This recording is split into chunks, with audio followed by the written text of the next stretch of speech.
Oi pessoal, então, Rodrigo aqui de novo, sou artista, sou pesquisador em arte, doutorando, me interessam muito as questões de sexualidade, de gênero, de performatividade, e hoje eu quero ler para vocês aqui um pequeno texto, né, uma introdução de algo que eu tenho trabalhado e que tenho produzido e que tem a ver com um trabalho meu, que não pode ser colocado aqui no YouTube porque tem nudez, né?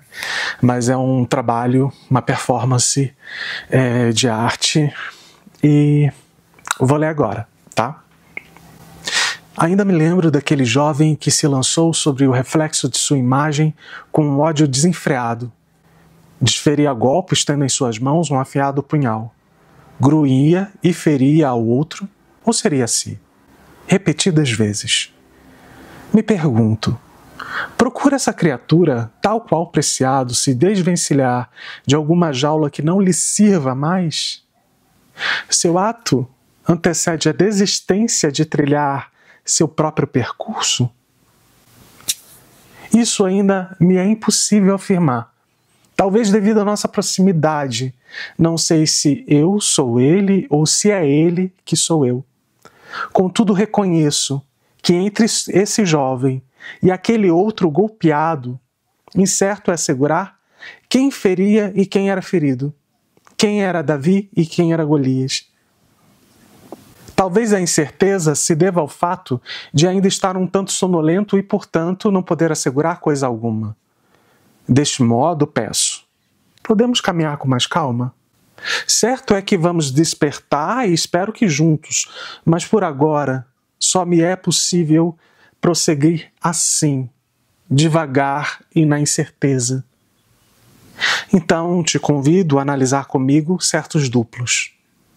As aparências, os julgamentos, a construção de uma singularidade, de sua manifestação externa, expressa tanto na vida quanto na arte. A arte que encapsula e esclarece todos os traços e marcas que atravessaram seu autor. Esse apenas um figurante do tempo, do espaço, da vida. Intuitivamente, sempre as vi como semelhante a gravuras. Essas que parecem se modificar apenas com pequenos tropeços, mas se multiplicarem. Sim, veremos isso em algumas produções artísticas e em rastros e manifestações sociais que acabam, acredito, por bem ou mal, deixando escapar algum traço, alguma incisão que outrora fora recebida e que, semelhantemente a pistas, nos informa os elementos de sua construção e de seus possíveis desdobramentos. Mas voltemos agora àquele jovem. Onde ele se encontra? E onde nos encontramos? Estamos dentro de uma existência em que fomos postos ou em uma que desejamos e construímos para nós mesmos? Será possível afirmar com certeza que estamos totalmente de um lado, à mercê ou no controle? É possível nos sintonizar com o que nos toca? Se sim, qual é o preço?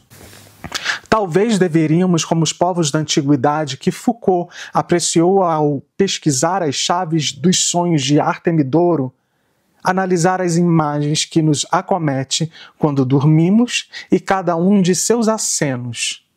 Cada acontecimento poderia nos fazer capaz de entender o prognóstico do que o futuro nos reserva, num cuidado de si e dos outros através da compreensão das ordenações sociais e dos próprios desejos. Então, iniciemos. Comecemos pelos modelos, porque eu suspeito que aquele jovem, fruto dos meus sonhos, esteja irado por causa de modelos. Quem nunca foi atingido por modelos? Quem poderia afirmar que em nenhum momento de sua vida precisou se preocupar em se enquadrar dentro de algum ideal? De uma ideia de normalidade, padrão social fantasiado e compartilhado a ser seguido? Pois bem, aquele jovem tem um nome, um outro Narciso. E o golpeado tem outro. Eu queria ser viril, mas sou puro amor. E se pensarmos em modelos, temos aqui dois. Um que se admira e que abomina os outros, e o outro que ama irrestritamente. Assim compreendo que o que irrita aquele jovem é o outro ser diferente, ser a não masculinidade, uma completa existência amorosa, receptiva. O modelo que nos desafia, acredito então, é o da masculinidade, da falta ou excesso dela. Aquele jovem, um outro Narciso, está em cima e age com ódio e irritação por aquele que está embaixo. Presumo que odeia o seu oponente por esse não ser viril, mas apenas amor. Ódio por aquilo que ele aparentemente não é, ou que não deveria ser. Ódio pelo diferente que não odeia, mas ama, e por isso aceita ser golpeado, perdendo a disputa. Perdendo a disputa? Aquele jovem que está em cima, que lê como sendo o viril, o masculino, e, portanto, a ação que golpeia, é o modelo de masculinidade que chamo de Davi. Aquele outro que ama, tranquilo e receptivo, aceitando ser furado, penetrado pela lâmina, pelo punhal, transpassado por seu inimigo, sendo por ele vencido, e que reproduz a pose da deusa Vênus quando do seu nascimento, Golias. Então, pessoal, é muito difícil para mim compartilhar isso aqui com vocês, né? Porque esse texto, muito simples, muito pequeno, eu tenho aqui basicamente 3 folhas, né? Nem 3 folhas completas, são 2 folhas e um pouquinho. Ele leva muito tempo para ser escrito, não sei se ele está pronto, mas eu percebi que tenho essa natureza de fazer um texto que na realidade ele vai sendo construído como se fosse uma escultura. Eu coloco, tiro, coloco, leio, ouço, performo, como eu estou fazendo aqui para vocês agora abertamente, e assim sucessivamente, né?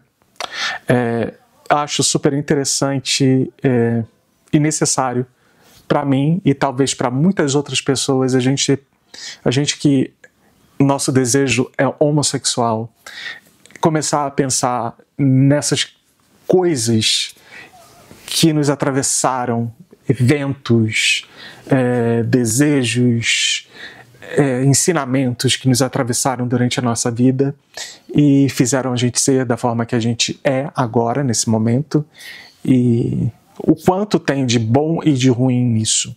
Esse momento, mais do que nunca no Brasil da forma que está, eu acredito que isso é necessário.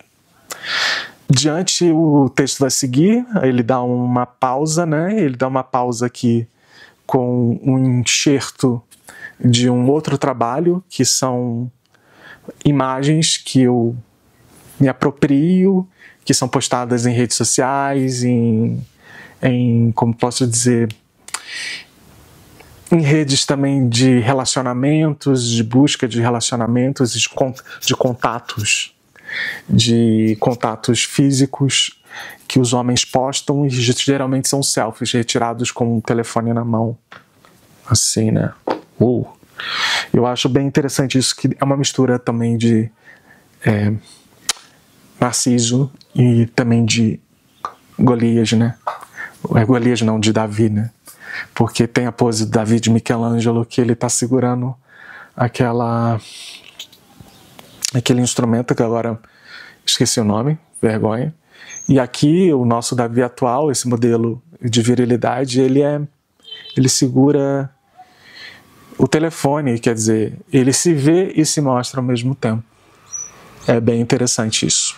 Principalmente para homossexuais, para pessoas como eu, que tenho um desejo homossexual, mas eu me identifico muito mais como uma pessoa queer, né?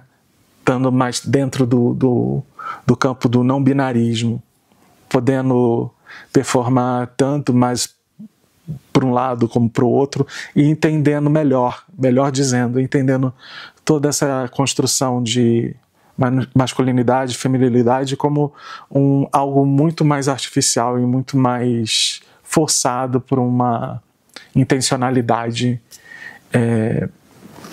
social e familiar e religiosa e assim sucessivamente. Era isso que eu queria compartilhar com vocês hoje. Muito obrigado pela atenção. Um beijo e até a próxima. Tchau!